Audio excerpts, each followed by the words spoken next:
विश्व में हमने युवाओं की IT एनर्जी के माध्यम से अपना एक रुतबा खड़ा किया है और भारत इसके बात के लिए गर्व कर सकता है। दुनिया में हम आंख में आंख मिला करके बात कर सकते हैं। और ये मेरा साफ मैं हमेशा कहता आया हूँ, IT plus IT is equal to IT. Information technology plus Indian talent is equal to Indian performance.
Hi, very good afternoon. सभी को नमस्कार. A warm welcome on the second day of 20th World Education Summit Higher Education on 23rd of September. Here we are with yet another interesting and most vital topic of this higher education domain right now. Here we are going to discuss and deliberate on the topic Higher Education in India Vision 2030. Last 16 months, we have seen dramatic change in the learning and the outcome-based learning in the higher education. So to discuss and deliberate, I would like to invite the speakers of the session. First of all, I would like to invite Professor Dr. Chattar Singh, Vice Chancellor, Elets Technology University, Bangalore. Welcome, Chattar sir. Welcome to the World Education Summit. Thank you, sir. Thank you for giving your precious time to us. I would like to welcome Dr. Akhil Shahani, Managing Director, the Shahani Group from Mumbai. Welcome, Akhil sir. Thank you for being at the summit. Good to be here. Thank you for accepting our invitation. I would like to welcome Siddhart Chaturvedi, Executive Vice President, AISECT Group of Universities. Welcome, Siddhart sir. Welcome to the 20th World Education Summit. It's Thank you, always Abhishek. a pleasure, sir, that you join us as a speaker for this summit. I would like to welcome Mr. Nick Hutton, Regional Director, D2L. Welcome, Nick. Welcome to the World Education Summit, and thank you for being on the panelists and giving your precious time to us. And I would also like to welcome Dr. K. Karunakaran, CEO, Hindusthan Educational Institutions. He will join soon us. So, starting off this session, I would like to take the opening remarks regarding this changes in the higher education space. What changes last 16 months, 17 months we are studying from the home only. Everything has been expected. We are depending on the ICT only. So first of all, I would like to take the opening remarks from the Akhil Shahani sir. Akhil Shahani sir, your opening remarks in the 3 to 4 minutes. That what your future aspects, how you see the future in 2030, sir. Akhil sir, over to you. So it's interesting. So when I actually had spoken at similar conferences, I think just last year during the early stages of COVID, when everyone had gone online, and everyone, all the panelists and everyone was talking about the fact that, hey, online is the way to go, and everyone's going to do online education. There's no more face-to-face classrooms anymore. It's going to be all online, and that's the future. What is interesting is that in the Shahani Group, we own a range of colleges and the other colleges as well. Interestingly, every student now has been asking us, sir, when can we start actual classes? Or the physical classes, not online anymore. They're willing to take the 1-2 hour train ride to class and still sit face-to-face, facing the teacher or interact with each other. And you ask yourself the question is that with the proliferation of cheap data and smartphones and online capabilities, why are students still saying that, okay, we want to come to the regular classroom? Why are they not happy just sitting at home and learning online at their convenience, with a cup of coffee in hand? Because it's the same reason why with the India opening up, people are rushing to shops, they're rushing to restaurants. Again, they're talking about the third COVID wave because people are just tired of being at home and coming out. Because the thing is that look at human nature. Human nature, and your technology may have changed in the last 50 years. Human nature is pretty much the same for the last 30,000 years, right? We always want that richness of face-to-face interaction. There's something about it that when you're sitting in a room with other people discussing, a bonding, maybe there's a teacher talking to you, but there's a certain richness of the interaction that people will benefit with. So when we look at the future of education, ultimately, I believe the future of education will be hybrid. I think that is no surprise to most of us, is that there will be some component online, but some component offline. But the question again is that have we actually had any changes at all in the last 18 months? What has changed? Are we going to go back to the normal chalk and talk method of education where people just sit in class and hear the same old gyan like it was? Or has anything changed? So I think it depends a lot on how proactive the college or the university is.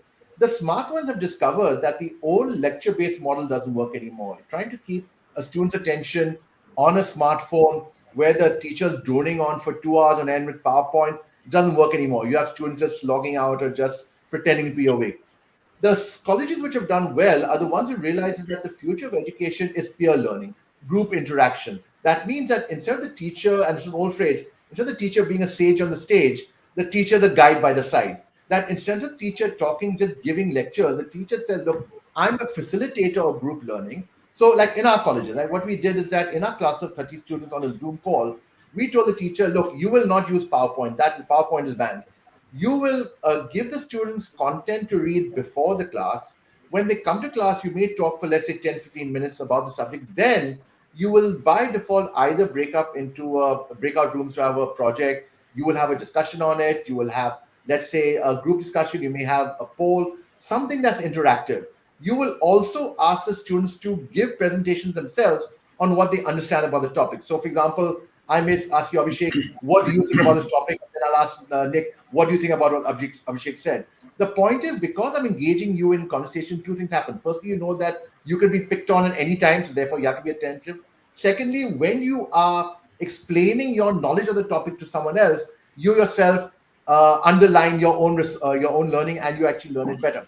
So I think that if we look at the future of education over the next 10 years, if we do hybrid education very well and start moving away to a group learning model, a group discussion, project-based learning model, I think that'll be important. But that will also require us moving away from the classic exam-driven memorization model. That means that instead of saying, okay, how much of the curriculum have you mugged from the textbook and can you vomit out in the exam? The exam would probably be an assessment that says, okay, look, here's a project or here's a problem statement we're giving you. You come up with the answers to that problem statement, but we will not give you marks based on the correct answer. We will give you marks based on how you've come to that answer based on your understanding of the source material and the logic. So I think to really make sure that the future of the classroom hybrid learning, online and offline, really takes off, we also need to move away from regulation that says you have to have exams. We need to make sure that even our own teachers stop talking too much and start listening and actually facilitating education. So there is a bright future for education, and it's not just based on technology, it's based on changing mindsets and changing some of the environment. That's it. But that's my initial statement. Of course, we can discuss as we go along.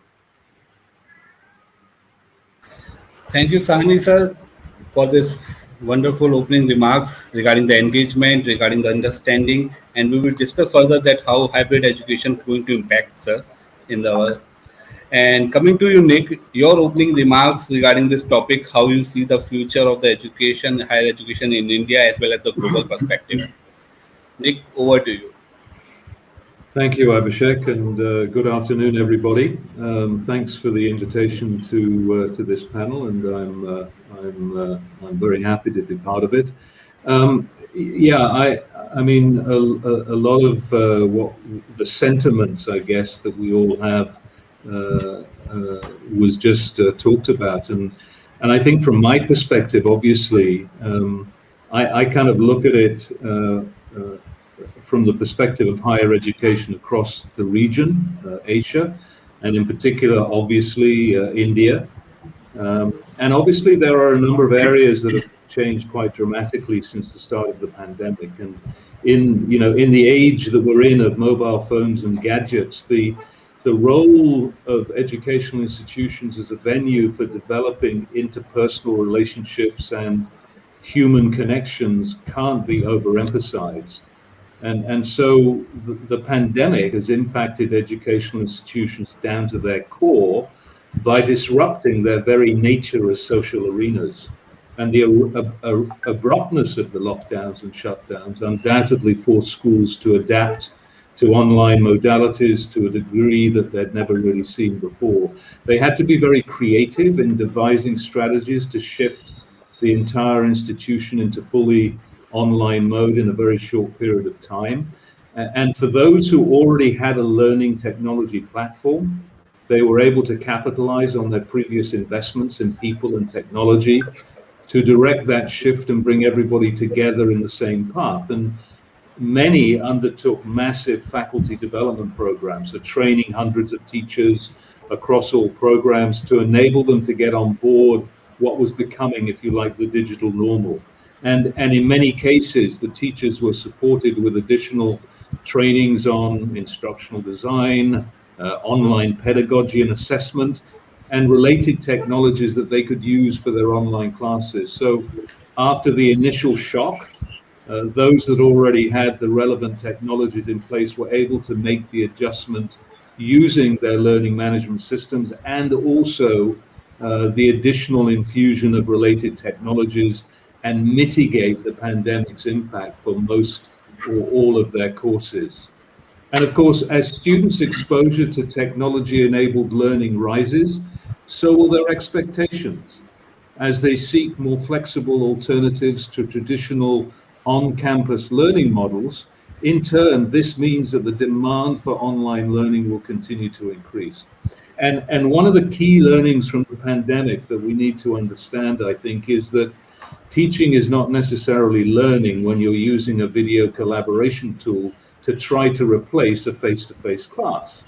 It's not digital education or technology-enhanced learning. The changes we adapt in teaching and learning should enhance the quality and accessibility to build a truly digital education setting environment.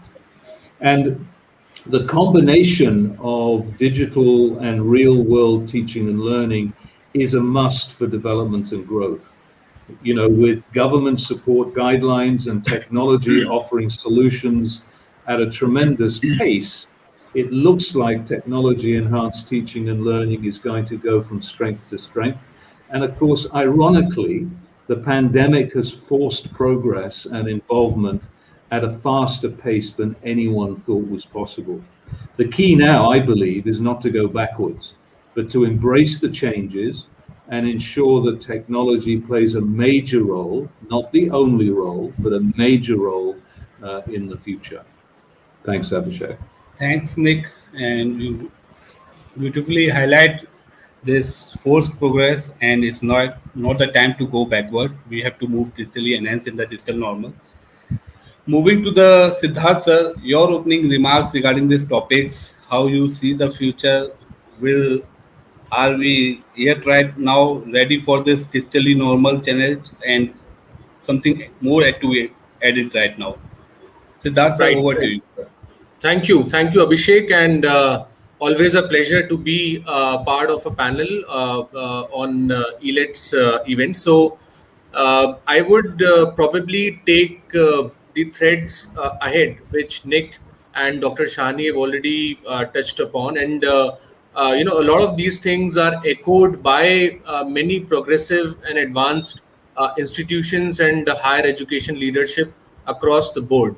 So we all, appreciate that the higher education system is being acted upon from external side by three concurrent forces. One, which was existing even before COVID, was the rapid change in technology in the industry and the changing demand of the manpower, which we've been seeing, hearing, debating, witnessing that the education system is not yet producing that kind of manpower. So all the industry 4.0 changes and the upskilling which is going on in the industry that had to be mirrored in the education system.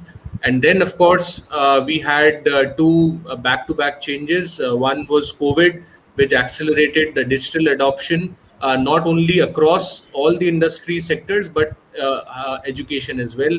And then we also had NEP, which is sort of a guiding light for all the higher education players.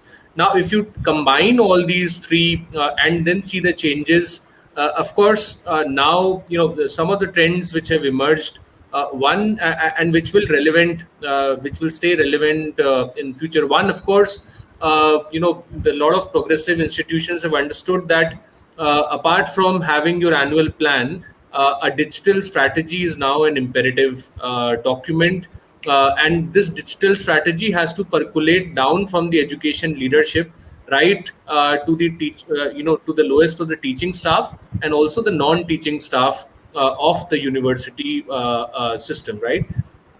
Because the digital strategy covers both the softer elements of the pedagogy changes or the upskilling of the trainers and faculty, orientation of the students in terms of the changes which is happening, and also the hard aspects of investments required in digital infrastructure, your LMSs, your laptops, your studios probably, and the related infrastructure. The second thing which is coming from this is trying to apply creativity to leverage funding to meet this gap. Anybody who's going through this digital journey would appreciate to have a quality infrastructure as well as quality upskilling of trainers and quality content which can be delivered using this infrastructure requires funding. So how do you leverage internal sources if that is comfortable, and have external partnerships or smarter collaborations which can cut down your immediate funding need but can accelerate you to that position where you can really be a digitally enabled institution or university. So that is second. I think a lot of people are already ahead on that curve or still thinking, but everybody's somewhere on this curve to find out the resources required to get there. Of course, in our case, this another trend which is really to include and take along all the learners from rural areas become important, and that again brings us back to pedagogy and changes in the kind of teaching learning methods and all the asynchronous methods which become important when we talk about the learners from rural areas. We're all aware of different surveys which point to a large number of students which still have either connectivity or a device issue in from tier 2, tier 3 towns onwards. So that is another trend, and we'll have to increasingly take that part along. Finally, I think everybody is also witnessing a lot of boom in the edtech segment itself. And a lot of it is has got some direct or indirect bearing on the higher education segment. The only thing I think, as everybody said, technology still remains the enabler. So, in the ed tech, education still remains at the core, and tech is the surrounding part. So that is something which we keep reminding ourselves, our faculty also in and out, and not get lost in the jargon of all the technology and the infrastructure required, and still keep the education and the basic content which has to be delivered in focus. Just the last thing, before I close the opening remarks, a quick word on content availability on the higher education segment. Although the government has also worked to great length to make a lot of open source material available, but still the quality of content and especially vernacular availability of content is still a challenge. So if the digital adoption is to succeed, and it has to have some kind of permanence 5 years from now, I think quality content and availability in major languages is going to be the key. So I'll stop here and we'll come Thank you, in. Siddhart sir. Thank you, Siddhart sir. In your opening remarks, you have covered major topics regarding the digital strategy, digital infrastructure, funding, content part, and we will discuss regarding the content, how the digital strategy should be set up, what is the funding part can be more elaborated. Coming to the Chattar sir, how you do see the future of higher education and what best practices to be followed so such kind of situation if arises, we should be enabled with the more technology part on this. Chattar sir, over to you, sir.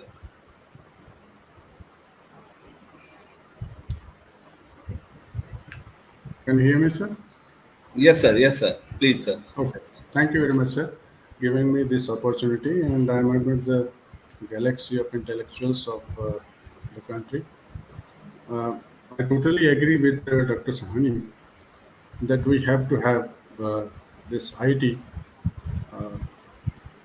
below the faculty. IT or digital thing should be a part and parcel to be used by the teachers. And teachers should be divided into not one part, the teaching, learning, but research also. In universities and higher education institutions, we have to have researchers, and we have to have some organizations like DRDO that are meant only for research work. And the research work should be associated with the social environment or with the people for whom this research has been done. So this part I like to emphasize because of we are talking of higher education. Higher education should be associated with research, and research should be associated with society. One thing we can see the country going ahead, as you have listened to us. Uh, our prime minister saying that IT plus IT plus IT, that we are here. But my submission is that we talk of digital India or whatever. You have rightly said, Siddhart, that where we don't have this facility of IT, digital learning, we don't have connectivity, we don't have mobiles or laptops in rural sector, in so many other areas, we don't have that facility in India. Most of the periphery parts of India, going to Rajasthan or going to Northeast. So policies should be made on the pattern of regional requirements. I divide this country into four parts: north, south, east, west. These four parts are having different problems, and solutions should be according to their problems. In rural India, we have so many problems. Not only that, we have children of the age which who should go to the schools, but we don't have the schools. In metropolitan cities, I'm not against this NEB, but certainly there is a question that can we educate our rural youth? Can we give them employment? Can we generate employment at the place where they live? In metropolitan cities or in smart cities, inverted comma. In smart cities, we are going to have very nice facilities for education, higher education. Collaboration of foreign countries is coming only to those smart cities which can provide all facilities to the student, not only here in India, but to other countries also. So the collaboration will go only to those who are already having that facility. The requirement is for rural sector. I will emphasize that if country is divided according to the availability and paucity of things, we are talking of funds also. Post COVID-19, we are facing great problem from our students, those who cannot pay the tuition fee. What to do? How these private organizations will run their show when they are not getting funding. And it is the only source of income for the university, private universities, fees only. No organization, NGO, or government organization is funding the private universities or private institutions. So, how will they survive? Nothing of this sort has been considered for this part of education system. So, with these words, I'll conclude that we have a lot of problems, but we have solutions too. Solutions that industry education relation should be strengthened, which the organization which have research facilities should go to such organizations which have funding programs. There are many organizations which usually fund the organizations in India, education institutions in India. We need to have collaboration. We need to know each other. Unfortunately, we do not know, or many of us do not know, in rural sector that such funding is available. Even the banks of India, they are denying education loan to the poor families of villages or of cities also. So this part, very rightly Siddhart has said that we need to have funding also, the source of funding, and also repayment of funding so that our banks should not suffer. Thank you very much for Thanks. giving me this. Thanks, Chattar sir. You have rightly pointed that we have to work on the regional requirement and we have to start from the remote and to the multiple cities. And we will discuss how we can evolve such kind of solution that works on the regional requirement plus remote education. Coming to the Karunakaran sir, is Karunakaran sir, I think we have lost Karunakaran sir. So we have taken the opening remarks. So further moving to the discussion part, so I come with the Dr. Akhil sir, moving to your opening remarks only that you have focused on the habit. So my question is that physically and digitally, what does the university of future look like? Many people are saying that we have to go physically. Many people are okay with the digital education. 50% people are okay with the digital. And what type of institutions will survive in the future? And what strategies to be adopted by the institutions to have a good reputation in the future? So, Akhil sir, what your inputs on that, sir? So personally, I don't think it's an option of digital or physical. I think it's digital and physical. I mean that's a done deal. However, what we need to understand is two or three things, especially in the future, right? The concept of learning will not be limited only to conventional students who say, I will do a 3 or 4 year full time degree, 2 years master, then I'll go for work, and then that's it. What's happening is that the working life of human beings is extending to the age of 65, 70, 75, and we are having multiple careers. So the model of college and that's no more learning has gone. There will be continuous learning happening ongoing as people keep upgrading themselves and keep on changing jobs and moving their careers. They will have to keep on learning themselves. Now, what means that we don't have to necessarily say that learning has to happen only online. So let's say, for example, I am, let's say, a working executive. I don't have the time to sit in a class for like 1 year, 2 years at a time. What stops me from working with a newer age university which says, okay, look, we will have online content. However, we will have group study sessions in a local coffee shop or in a local WeWork center or local co-working space. Why does it have to be one single building where all the learning happens? So ideally, I would say that you have online content, but you also supplement it with face-to-face sessions either in the classroom, in the university, or in a coffee shop or a co-working space. The point is you have to combine the both things. The second thing I think is important is maybe you're slowly moving away to the death of the full 3 year, 4 year degree. Because as you see, a lot of companies like even let's say PwC, for example, or Deloitte have said, we don't necessarily want only college graduates. We think that's not enough. Ideally, if you can show credentials that show that you have a certain skill set, especially in IT or finance, we will hire you regardless of what your college degree is. So there's suddenly a launch of micro credentials, especially in the technology space. So you could be a 12 standard pass, but you could be expert in Python with a certification of Python or Java and still get a job in an IT company. So what we're going to start seeing is that there will be other industries who will say that we want a micro credential in, let's say, filmmaking or digital editing, and your degree that you have is less important. So we are looking at what could be called a portfolio education. That means that the student says, I will create these, learn all these micro credentials to architect my career for a certain industry. If I need to shift to another industry, I will create some more micro credentials and shift to that industry. So I think what is great about the technology is it allows us to do these sort of innovations. So again, back to your original question, it's not physical or digital. It is more distributed and hybrid with micro credentials and locations. And Akhil sir, what do you think? What kind of institution will survive? Those who adapt technology very easily, those who ramp with the time, or those who will work on the conventional learning only, traditional learning? So what are your So suggestions to that? look at this way, right? The thing is that, and it's a classic Darwin theory that the people who don't adapt to change will suffer, right? But see, in the higher education environment, all universities are not the same, right? So look at this way. If you look at the top 10 or top 20 universities in every country, they've got a brand name, right? They can continue doing the same education that we've been doing for the last 200 years.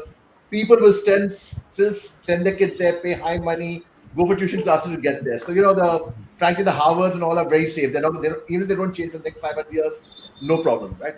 However, and the other on the other end of the scale, when you look at the smaller institutions which don't have a reputation, they have to say it can be specialized in a certain way. It's not just to say that I will offer online education. Like for example, like let's say with great LMSs like D2L or other, anybody can offer an online education today. The question is that as a university, am I the best in, let's say, a certain industry? Am I best in a certain method of teaching? Am I a strong research center? Like in other companies in like in the automotive industry, for example, or let's say consumer goods, the providers have to start differentiating and positioning themselves to say, okay, fine, why should someone send their kid to me than somewhere else? Because today, as a parent, as a kid, I can actually choose to study anywhere in the world. I mean, assuming I have the money, right? And even with, let's say, with scholarships and all, I can find ways to fund my education. So therefore, if I want to learn medical education, instead of me actually going to the US, I can actually choose to go to university in Russia or let's say Eastern Europe. If I want to learn, let's say, cosmetic surgery, I may find a university in the Caribbean, which actually is very good at cosmetic surgery. So the question again is that if you want to start attracting students from around the world, you have to be the best at one or two things that people will send their kids to no matter what. So that's the future. You have the old names which can sit quietly, no need to change. The newer guys have to adapt to technology, but they have to specialize to make sure that there's something that attracts kids to them that way. And the people who don't move either way will just die. They'll be hollering out of the middle of university, which are not Perfect, innovative Sani sir. enough. That's it. Well input, Sani sir. Thank you very much for this clearing the physical and digital aspects. So that's the same questions to you on the same aspect that Sani sir has. Physical and digital. Right now we are talking about physical, digital, and hybrid also. All we have a running our university from last 30 40 years with the physical only. From last 18 months we come up with digital, then things are going okay with the. So what adaptation should universities to do, and should universities work on the conventional education, or we have to work on the digital infrastructure, then bring the students on the physical campus also? So what suggestion you want to, Siddhart sir, want to highlight how the future look like? Yes. So one thing is very clear that there would be an urgent need to relook at curriculum updation at each institution and reimagine it with the view that all the other sources of learning are also sources and modes of learning are also available, which Dr. Shahani also pointed out. So in terms of modes, how can you incorporate all your, group works or peer to peer discussions and the other modes in terms of sources? How are you lending credit to other online learning portals? Maybe some of your own LMS and the quizzes on your own university's LMS and so on. So, we've done one round of exercise with our departments, but it is evident that this is not going to be a one-off exercise, rather a continuous, exercise with the view of the new digital world which we are seeing in the higher education. In any case, there was a need of continuous upgradation of curriculum, even without COVID or digital adoption. Keeping in mind the industry changes, but this has become more imperative. So the first thing I think to survive and to keep pace with time, one would be a strong revision of curriculum going ahead. The second thing, I think there's no doubt that there will be a mix of both physical and digital, and we are going to have a blended model going ahead. So that is a given. But the third thing I wanted to say is that the universities also going ahead would need to sharpen and work on their niche areas. So with a lot of multidisciplinary universities, as envisaged under NEP, they would be coming up. So the university will have to really relook and see what are some of those departments or courses which I stand for, and which for which I will achieve excellence and probably global standards. So and it is impossible to have that kind of thing for each and every department of your university. So I think one very important thing for survival also would be to make your mark and work on your niche areas. So probably in at least in your state or in your region, you are the best agriculture department university, or the best tech university, or the best engineering university, and so on. So that would be third. And I think fourth, in terms of the changing time and what has been given under NEP, is this entire integration of vocational training and skill development in higher education. So this is that lever which gives you the freedom to interact with the industry, to get the industry to be on your board, to run multiple BVOC programs or multiple industry integrated programs with the industry. So I think integration of vocational training into higher education, as outlined under NEP, that is also going to be one major tool for survival. It might also give an additional revenue stream for many, for quite a few universities who can do this well. And the last thing, I think this also gives you the much needed leverage to integrate very well with your local industry ecosystem. So not everybody needs to work with the big brands always. There are several of these MSME industry clusters. So this is the leverage with which you work very, very closely with the local MSMEs and industry cluster, and take this ahead in your strategy. So these are some of the things I think which will be vital going ahead for survival, and also for opening new revenue streams. And Siddhart sir, don't you think that it's coming, the more burden is coming on the university senior administration part, that first they are going physical, then virtual, then hybrid. So how you are maintaining such kind of burden, because you have to monitor each student performance also, and you have to move it from the one space to another space. So how are we monitoring the student performance in this hybrid world right now, sir? Yeah, so no, you're right. I mean, it does put a lot of burden. I'm sure many, in many institutions, the institution leadership or the administration would be overstretched right now, because they're managing their day-to-day operations. Also, they are managing, these, big shifts and changes which are happening. So, one thing which we've done is to realign some of the people skills from some of the irrelevant areas now to some of these new emerging areas. That is more in terms of the team, realignment. The second thing which you're asking is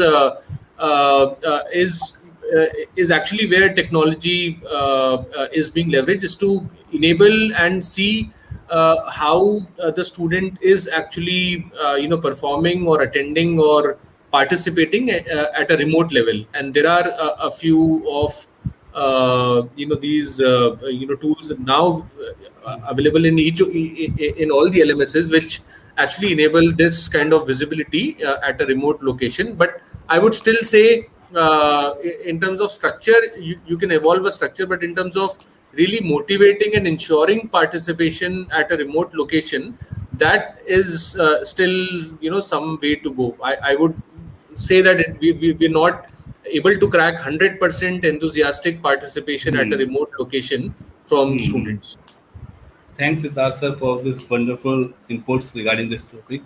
And coming to the next, the same that Siddhart sir for the continuity, There's right now much more burden from this changing phase. So how D12 is helping out all the universities from this changing phase from the physical, virtual, then hybrid. So Nick, your views how D12 is working on these aspects? Yeah, it's a very good question, and I think underlying everything that everybody else has said is not just having technology, but having the correct technology. And we were talking just then about not being able to deliver the correct learning to a remote location. I mean, the challenge that all institutions have had, whether it's schools or universities, up in the last couple of years or 18 months, has been to be able to replicate a face-to-face class using technology to deliver the teaching. The problem is that in doing that, you've not been able to deliver the learning in many cases. Just using a video conferencing tool to deliver teaching and learning to replicate the face-to-face class, as was said originally as well, you really can't do that. So how do you do that? I mean, that's the key, right?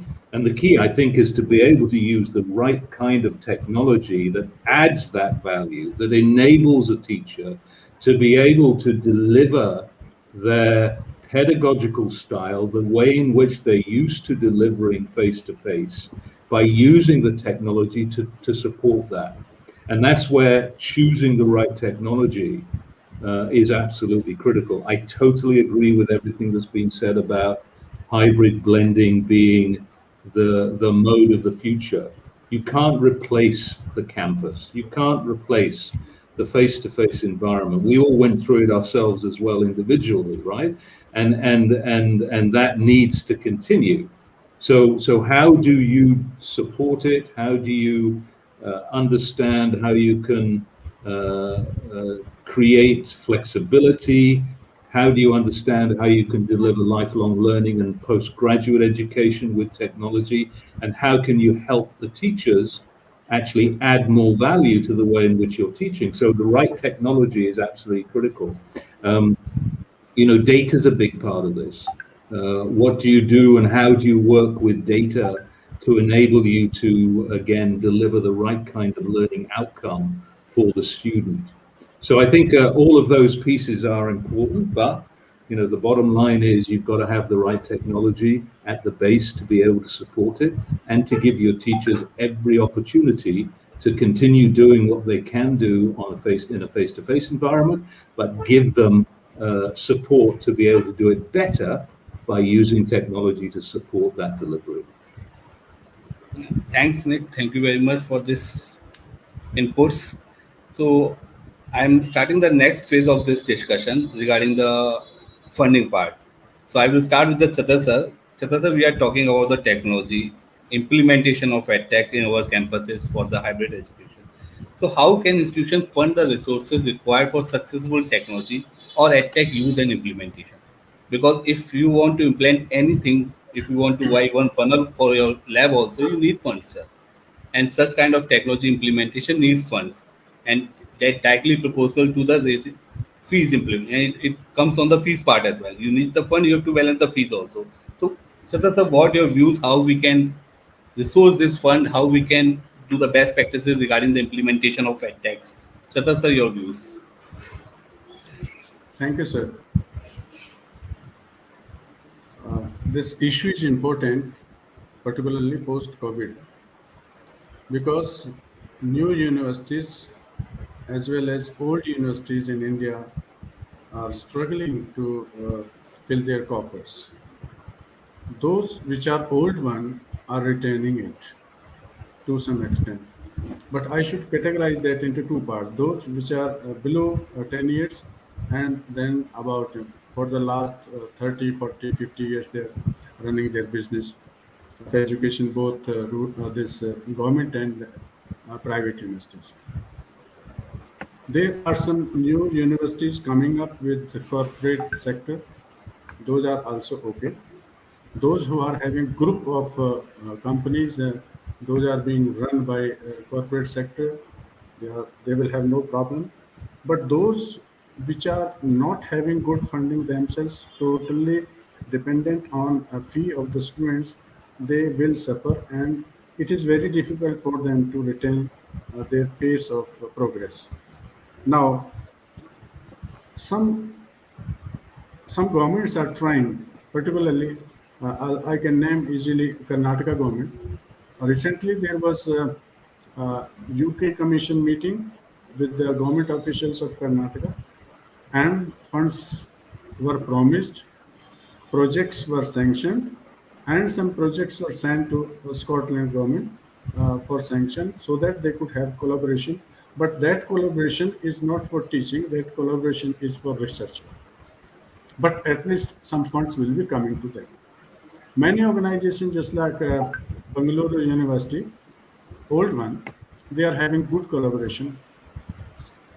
Particularly, those which are old one will have no paucity of funds. Government is also sanctioning to them, and some collaboration of foreign countries is also there. Now, the most deplorable situation will be of those. Hello, Yes, sir. hello. Carry on, sir. We are getting your voice, sir. Okay, they will have this problem. Now, one thing, only yesterday I came to learn that government has granted 80% fee concession to the organizations which are having patent. Now, again, the question is, Hmm. the old organizations, old universities will have patent, not See. the new one. So I'm afraid that the new universities will be able to survive. Most of the universities have discarded their courses which are not giving them any funds, nor they are having placement. Hmm. Many organizations, Hmm. particularly BTech. Hmm. So the condition is very deplorable, and I think that will be not able to survive. I mean, these organizations will not be able to survive unless government come to their rescue. True, sir. Because totally dependent on fee of the student will not serve. True, sir. Moreover, being the new one, it is very difficult for them to have collaboration with such organizations because they are not having branding, they are not old one, they are not in the market. So I'm afraid that the new organizations will have this problem altogether post COVID. Hmm. True, sir. Thanks, Chattar, sir. Thank you for this wonderful inputs. Government support is much needed. Akhil, sir, your inputs regarding the same, sir. If in this changing dynamics, technology is important. To implement technology, fund is required, sir. And fund is directly proposal to the pocket of the senior administration.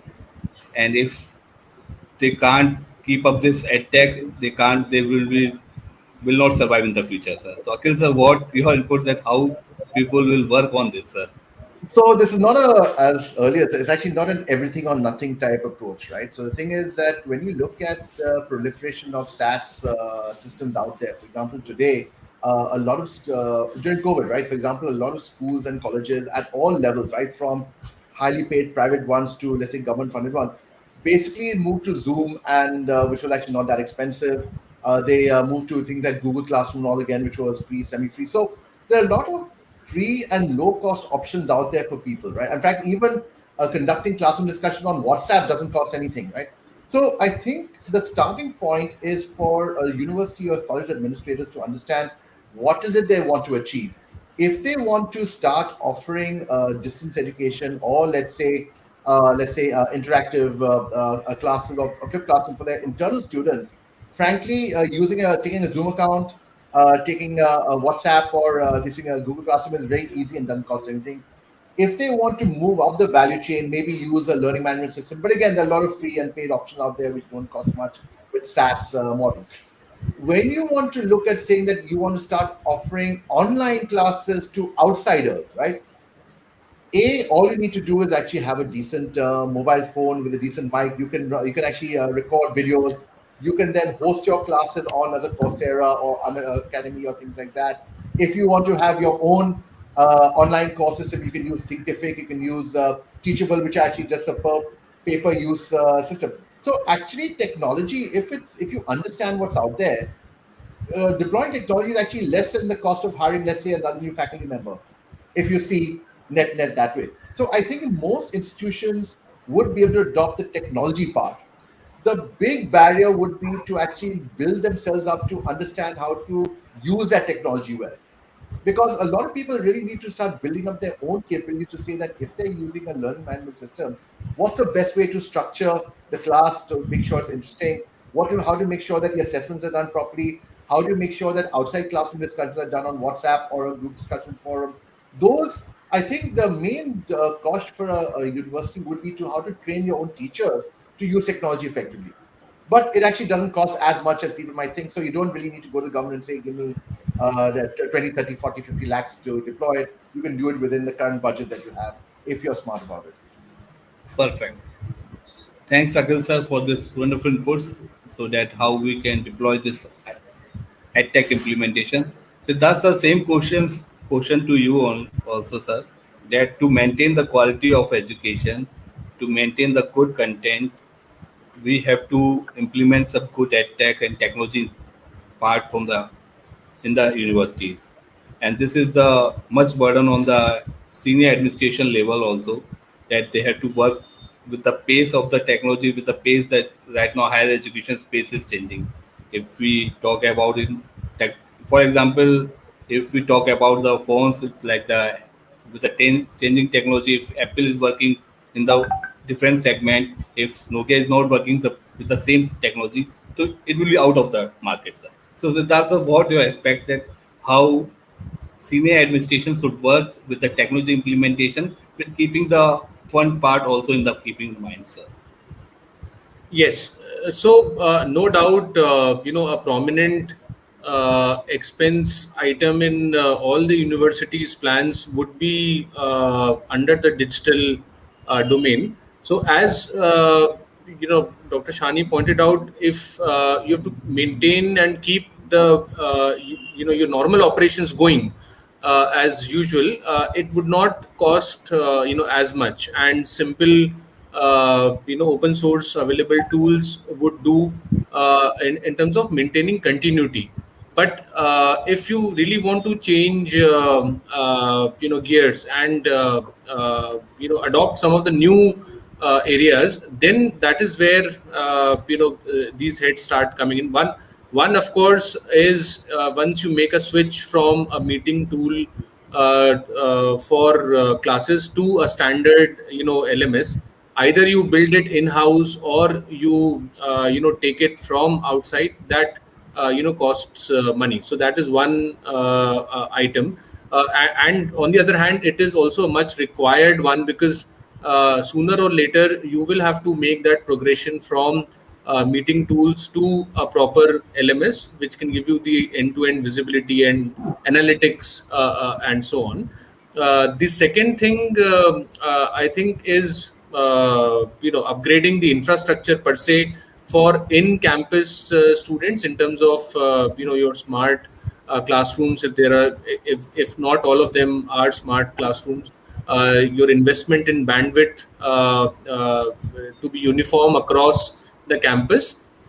And then the third one, I think, would be if you want to invest in creating self-paced learning programs, that is where you will need to invest in a good team, and also probably a mini or I think a proper studio setup within the university, so that for your own in-campus students, and also to leverage learners from outside the campus, you have your own self-paced learning programs also available, which can probably act as a marketing campaign also.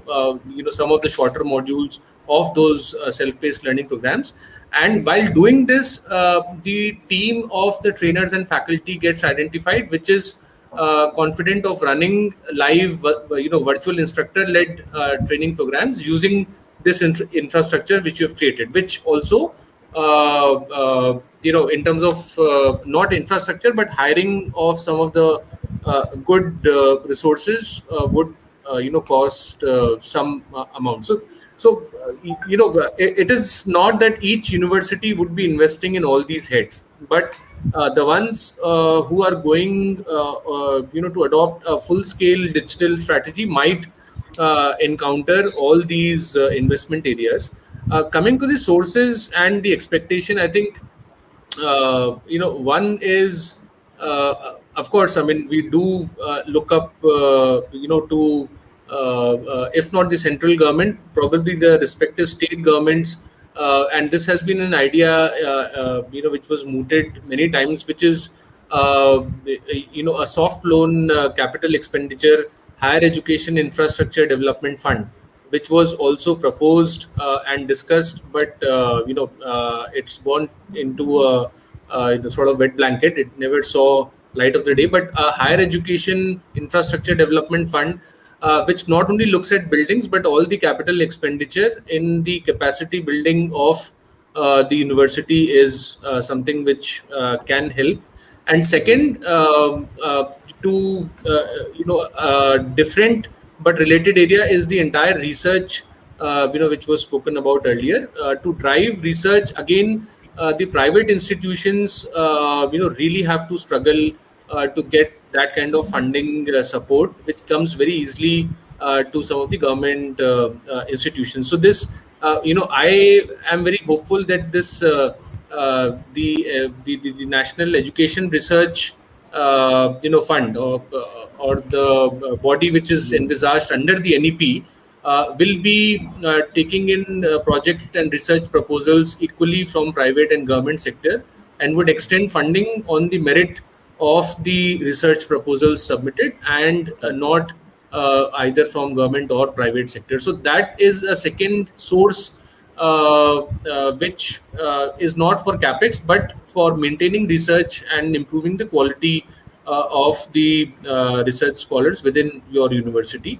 The third, just the third source, I think, having these industry-led programs and work-integrated programs, and if that stream can be started, that might become an additional source of revenues, which can be then utilized to create more content and invest in the infrastructure. So one more question, Siddhart, to you only, sir. Are we going to see the subscription-based education like Netflix in the future, that we can subscribe, we can learn, and what do you think, sir? Yeah, I mean, the way things are changing in the education and skills domain, I mean, anything is possible. Certainly, if not for higher education, certainly for skills and vocational training, we might, see something like this, where, with some kind of subscription, you sort of unlock a sector full of courses, which you can keep going back to and refreshing yourself and adding to your credits, and then you can go back to an institution with your bag of credits and get that converted into a formal diploma or advanced diploma, and a seamless horizontal and vertical mobility like that cannot be ruled out. So yes, So you are okay with that we can move on to such kind of future also. Okay. So by moving the third phase of this discussion, my next question to the Nick, and from this we will wrap up this session also. And this question to the Nick, and from this I will move on to the other panelists also. So Nick, how might existing and future learning technologies and technique be used to foster transversal skill development in pedagogically rich and engaging digital learning environment? So Nick, over to you, sir. Thank you, Abhishek. So yeah, in considering the digital transformation strategy and plan for an institution to be able to use as a foundation for the future, there are obviously a number of areas to consider. First, there should definitely be a clear vision for the institution's philosophy and core values, and how the effective use of technology fits into them. And not just for teaching, but how you design it across, for example, all the assessment practices. There should be a coordinated, intentional, and systematic professional development strategy. So whatever the learning mode is, and that professional development strategy should be aligned with industry, and it should be at undergraduate, postgraduate, and then lifelong learning levels. And there should be an agreement amongst all stakeholders as to how a learning technology platform can support and enhance all of the delivery styles of those different levels. As I mentioned, undergraduate, postgraduate, and lifelong learning as well. And then there needs to be an effective use of data. It's very important to make sure that the institution's next generation LMS, whatever that might be, or technology platform, has a powerful analytics engine, and it really does make use of artificial intelligence and machine learning to enable adaptive learning and predictive analytics. And those are, of course, critical to build the correct, adaptable, and personalized learning path for the learners. And the objective there, of course, is to enable them to reach the best possible outcome. And then, of course, give the right support to the teachers to be able to build the most effective learning paths for their students and their learners. And again, these should be transferable and relatable across the different levels of delivery, whether at undergraduate level, postgraduate, or again in lifelong learning. You know, the needs of education are changing at a rapid pace, and we're witnessing major shifts happening in the workplace around the globe as well. 4.0 was alluded to earlier on, and the skills needed tomorrow may not even be discovered today. So with that given situation, we have to strive to prepare our students for tomorrow with the skills that will help them be employment ready. And as some of you will know this statistic, the World Economic Forum talked a couple of years ago about 65% of today's school children will graduate into jobs that don't exist today. And typically one size fits all will not work. We have to focus on the individual learners with personalized learning methodologies. And schools that offer learners opportunities to build and showcase the competency-based skills like critical thinking, creativity, and communication will have an edge over their competition. And there's no doubt that having access to technology-enhanced learning prepares students for lifelong learning, as it is essential to give them greater exposure to technology, because quite simply, the world hinges on technological evolution across all sectors. And if they don't get that exposure, they risk, of course, being left behind in the workforce. Perfect. So same question I will proceed to the Akhil sir. How might existing and the future learning technologies and technique be used to foster transversal skill development, sir? Akhil sir, over to you. So again, I think my focus will be more on the techniques and the technology, because we have a lot of technology out there, which is probably most of us are not using 5% of. So let me give you an example. Some of you may have heard of these systems called Roblox or Minecraft, right? What those are basically are online worlds which are free to play. Anybody can get in. What happens is that you come in, you are faced with a empty ground, and you actually can build your own buildings, build your own. You can actually create an avatar of yourself. You could be like a historical warrior. You could be a future scientist, whatever. And you play that avatar and interact with other avatars of other players, and it's totally free. What stops a teacher or let's say a classroom for actually saying, okay, let's create a simulation of, let's say, a supply chain management problem in Roblox, so, because it can be built up and it doesn't cost anything. The point being is that moving into online simulations where you're not just looking at, let's say, numbers and pictures and videos, but actually interacting in a 3D environment where you actually can actually work. Let's say you can actually build your own shop on a Minecraft play 4, and they can actually pretend to say, okay, fine, we will create a shop selling cupcakes, and using that, we actually see how people are paying us money, how to manage supply chain, how to manage talent. All can be done in a simulated environment, much more richer, much more interactive than just looking at books and things like that. That technology exists today. Some of you guys may be familiar with augmented reality. So there's something called Google Lens, which on everyone's smartphone, you just point your phone to, let's say, an image, and you will get information about that. So you can point your phone to a building and get information, history about the building. Again, can you actually say as a teacher, look, if I want to discover, let's say, historical parts of, let's say, Bombay or Delhi, instead of me sitting in classroom and talking about it, can we take the class out with their smartphones and actually ask them to point to different historical buildings and have a discussion around that? Again, the technology exists. All we need to do is actually get our teachers to really be aware that this technology exists and start creating simulations. The third thing I think very important is that as universities or as colleges, we tend to be stuck in our own silos, right? So we will develop our own technology and our own learning ourselves, and we will say that the other guys are rivals, we're not going to talk to them. What you rather want to do is actually develop technology, like again, create a simulation on Minecraft, share that with other colleges, because when they start adding value, you can actually enhance your own value. So even if you start using collaboration on these online worlds, or using augmented reality, or just collaboration software, you actually can enhance your own learning and enhance the learning of the other colleges as well. I think we all need to look at a more collaborative environment using existing technologies than just using our own way of doing it. So back to my point is that the technology is not the problem. Using it and the techniques of using technology is where we need to develop ourselves. Perfect, Dr. Akhil sir. Beautifully elaborated regarding the technology, how the aspects and how the technique can be used to use that technology.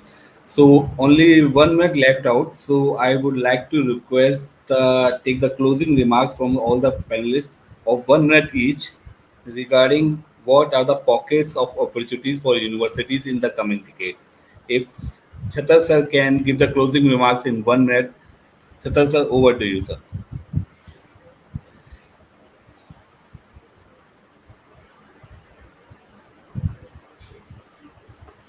Can you repeat the question, sir?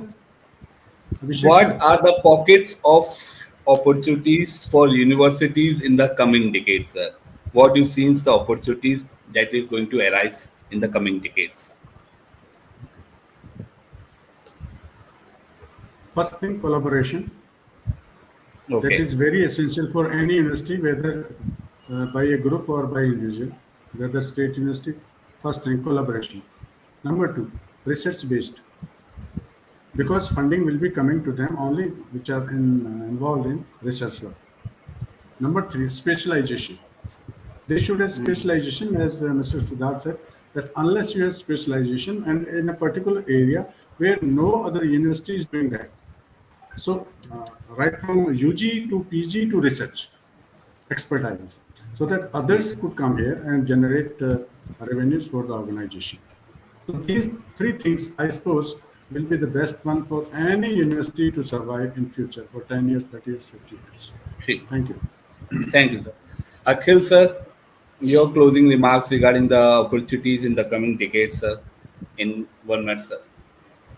I think the opportunities are open for anybody in education. I think the question really is that if it was 2015 and I spoke about the opportunities in 2020, I'd be totally wrong. So I would say at the end of the day is that instead of actually saying what are the opportunities, what you need to do is create a mindset that you see what opportunities are in front of you every month, and say what can we do to get the best value of the opportunity for benefiting our own institution and growing basically. So the idea is not to predict the future. The point is to make yourself so adaptable that as the future comes to you, you are able to navigate it. Perfect. Thanks, Akhil, sir, for this wonderful one. Siddhart, sir, your closing remarks regarding this opportunities in the coming decades, how you see the future, sir. Yeah, no, I think very exciting time for the higher education segment on the whole.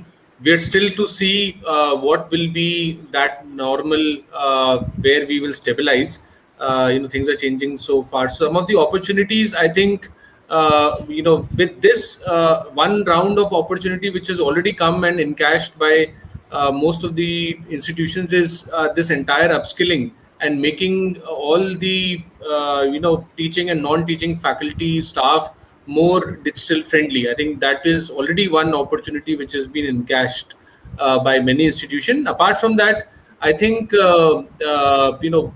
running programs, choosing some of the flagship programs and creating very good content around that program, which can be mounted on any platform. That is one definite opportunity which can probably take you global as well.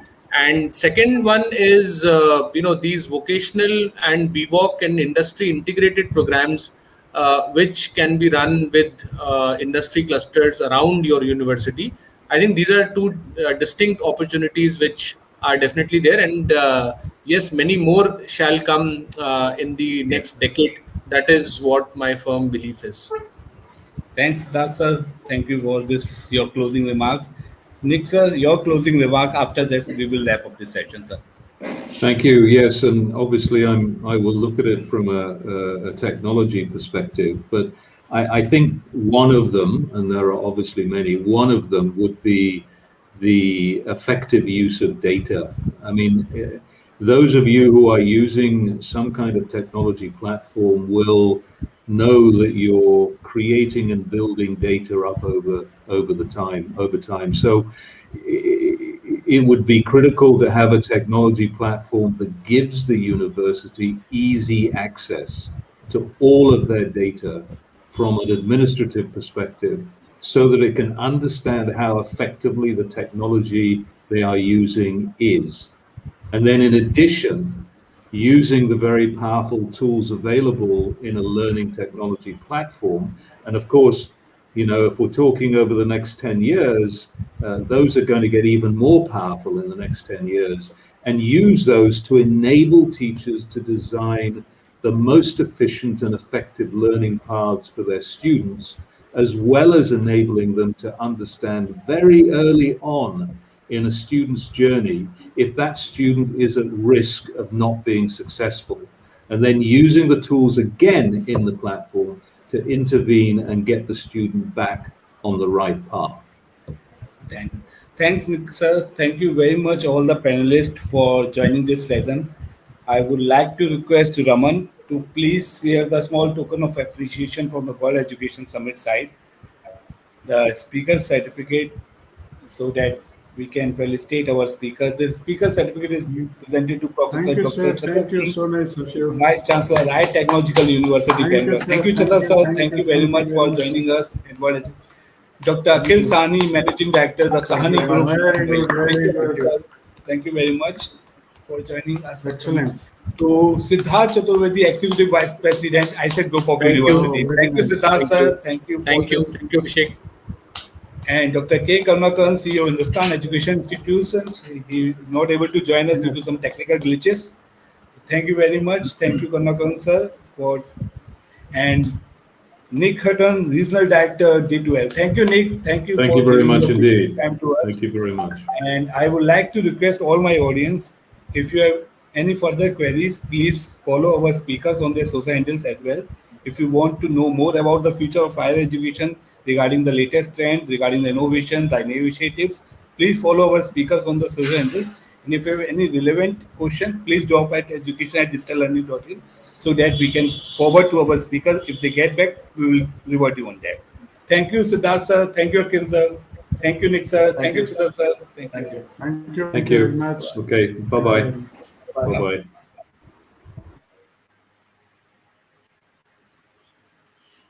Hi.